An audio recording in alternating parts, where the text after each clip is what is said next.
Just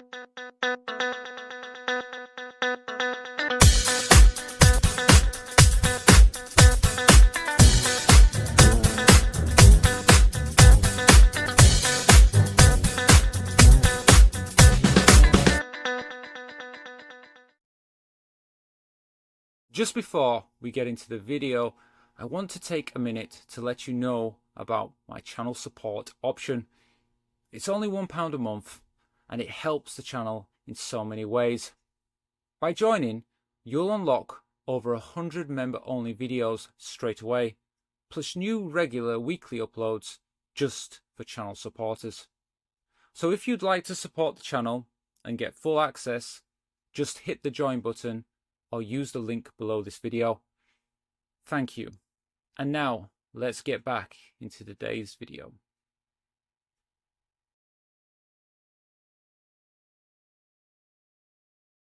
Charlie Kirk is dead.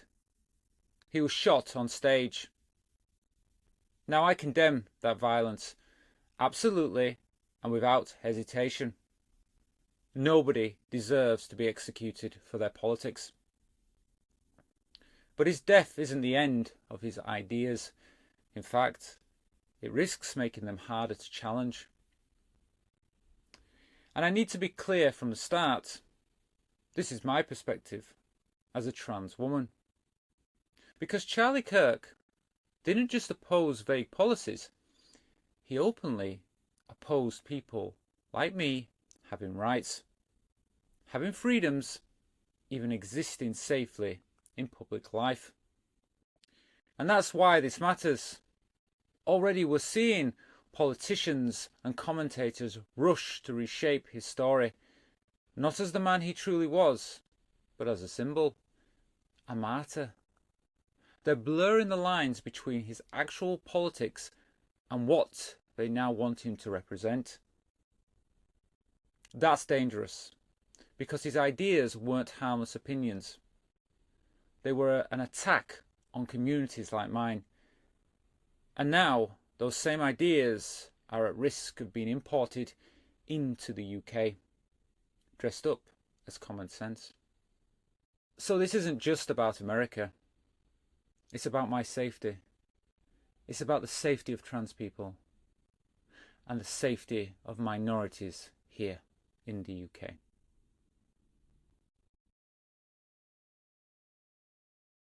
For years, Kirk defended American gun culture.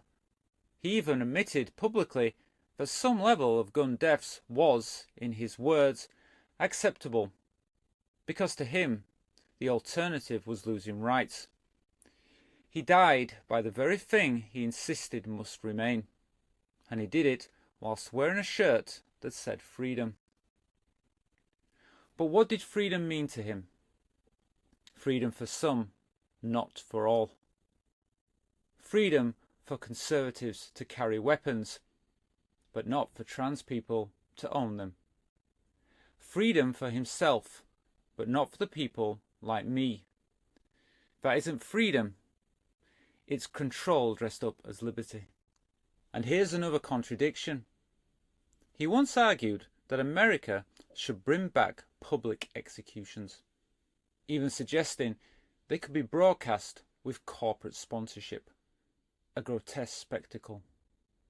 Yet his own death, streamed, replayed, dissected, became exactly that, a public execution.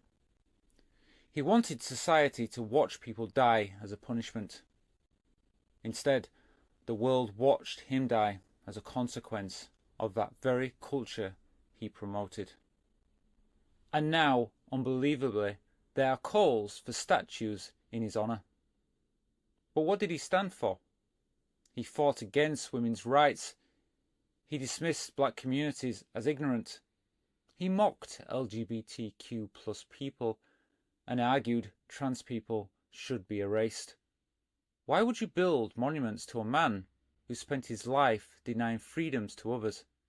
That, too, is a contradiction. The idea of honouring someone who opposed honour for so many.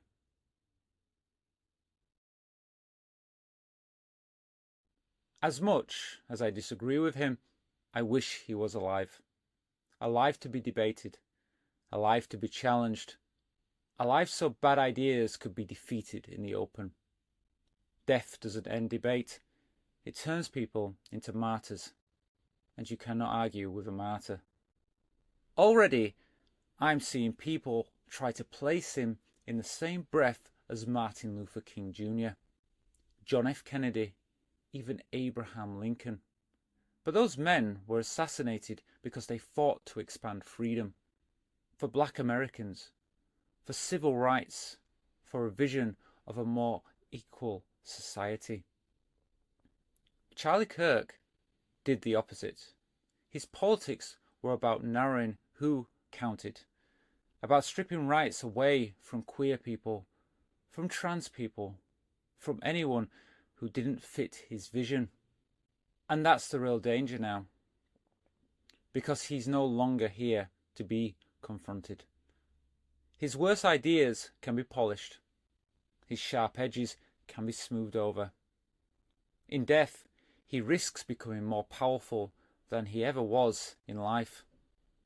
Not because of what he truly believed, but because of what others want him to represent.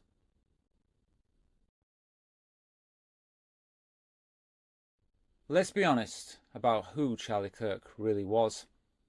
He believed trans people should be dealt with the way they were in the 1950s. Erased, arrested, pushed out of public life. He opposed trans rights. He dismissed black communities as ignorant, and he sneered at LGBTQ+ freedoms. He wanted women stripped of the right to decide over their own bodies. He even toyed with the idea of executions as a spectacle. So when I say I don't mourn him, that's not cruelty, it's honesty. He didn't want me to live freely as myself.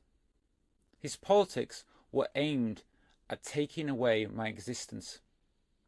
And if he had his way, people like me would not just be silenced, we would be pushed back into the shadows of history.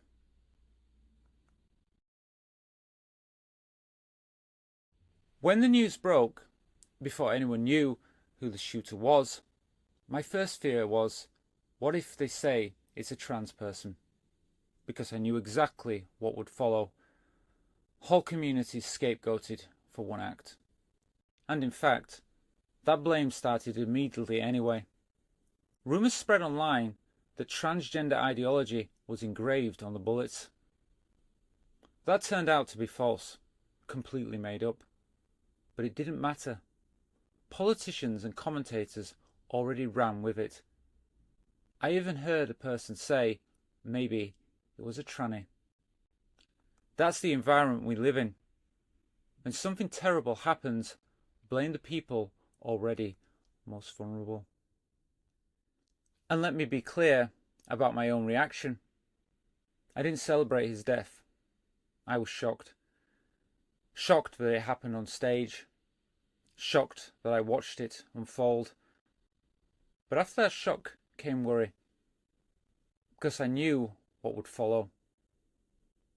I knew there would be anger on one side, grief on the other, and I knew communities like mine would end up caught in the crossfire.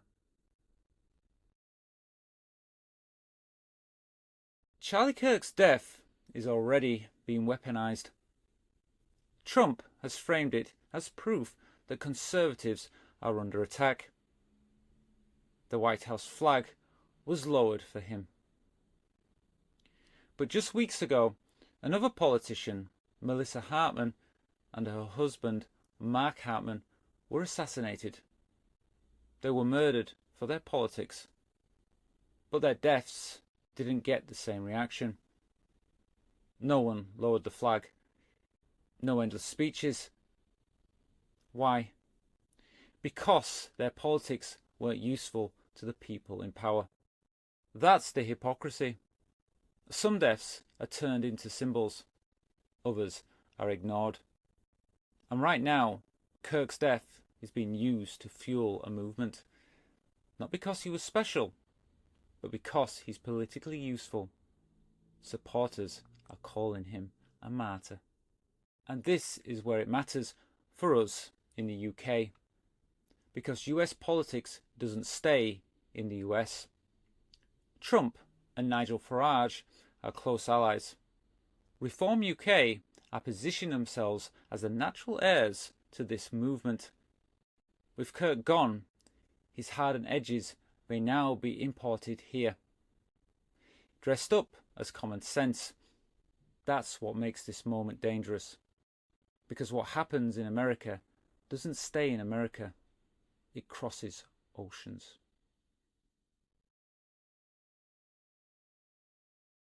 And we can't ignore the core issue: guns. Kirk himself said some gun deaths were acceptable. He became part of that statistics. But the real problem here isn't ideology, it's access.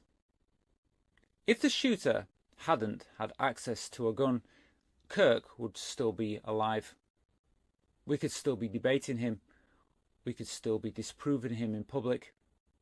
But America will never have that conversation, because guns are sacred. Instead, they shift focus from access to weapons to cultural war scapegoating. And from where I stand, as someone outside the US, it looks even stranger. We don't grow up around guns in the UK. They're not in our homes. They're not normal. But in America, children are raised to handle them. Families treat gun training as a tradition.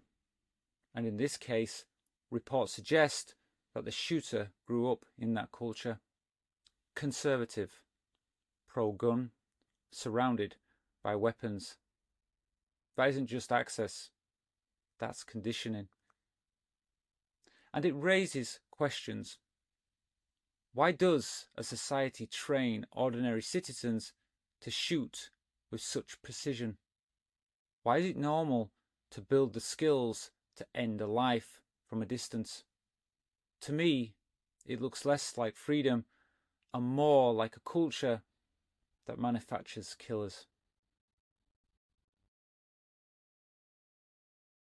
So let me be crystal clear. I condemn the killing. I don't condone violence ever. But I also refuse to mourn a man who fought to take away my rights. What I fear is his legacy. The martyrdom, the political exploitation, the way his death will be used to attack trans people, queer people, black people, migrants. Because the truth is this: freedom either belongs to everyone or it isn't freedom at all.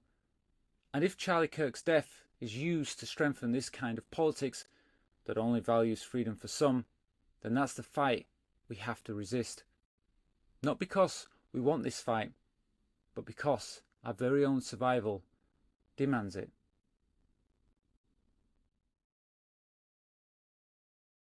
Thank you so much for watching. If this video meant something to you, please consider giving it a like. It really helps the channel grow. And if you'd like to see more videos like this, don't forget to subscribe and hit the bell icon so you'll never miss a future upload. I'd also like to hear your thoughts. What do you think about today's topic?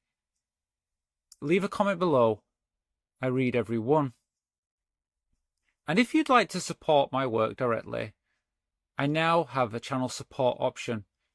It's just £1 a month, but it helps me more than you know. You can find the link just below this video. Thank you once again, and I'll see you in the next one.